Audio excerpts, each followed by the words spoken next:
Good afternoon. Today's diary is brought to you by Campbell's Soup. Good. Well, the Electoral College votes are as follows. Joe Biden has 264. President Donald Trump has 214 so far. There are still 5 swing states left, and the counting is almost over. In order for Donald Trump to remain in the Oval Office, he has to secure,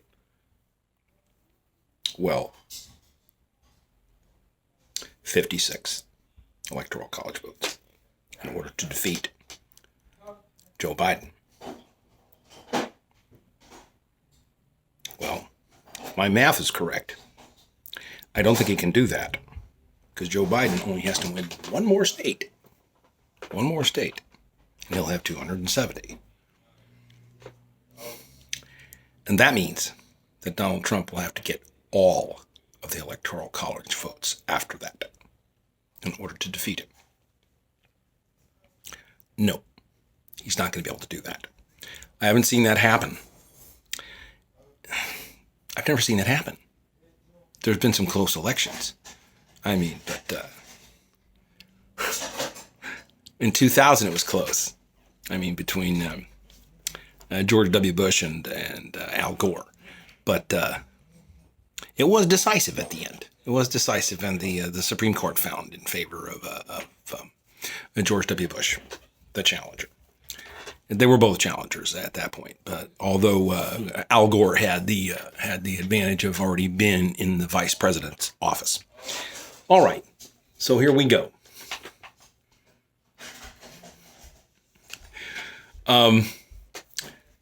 It's close. It's close, and I've never seen one go on this long. All right, so we'll be in day 3 tomorrow.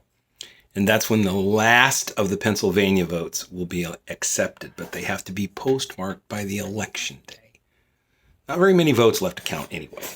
Absentee ballots, early voting, the polls closed early in their time zones, so it's basically over. It's over. Biden doesn't have very far to go, and he's going to be breaking the tape before President Trump. So we'll see how this all pans out. This may go all the way up to January, till Inauguration Day. To announce the winner of the election.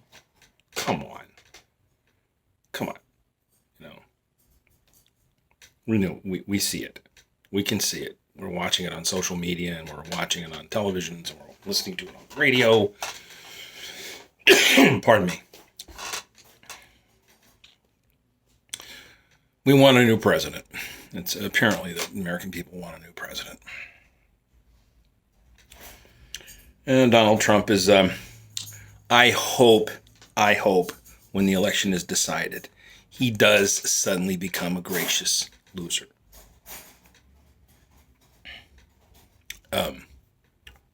I don't really care if he does. I just want him to vacate the Oval Office with a peaceful transition and not incite violence of any kind. We've never seen that in this country. After Abraham Lincoln was installed and took the inaugural address, it took a couple of days, but then the South seceded from the Union because they knew how Abraham Lincoln felt about slavery. They knew. And they knew how he felt about interstate tariffs. All right. And the southern states, or the slave states, they weren't all in the South. Some of them were west of the Mississippi. But look, when there is a decisive victory, and a lot of people don't want that person as president, you got to wait till the next election. When there's not a clear victor, and then people have to wait for the next election anyway, they get pretty pissed pretty fast. And it took about 4 years, but everybody was like chomping at the bit to go to those polls last Tuesday. I know I was. The problem is that the Congress, the House and the Senate, they're always stonewalling who's ever in that office. It doesn't matter who they are. We've got to change as a people. We've got to learn to communicate with our Congress, with our representatives in our Senate.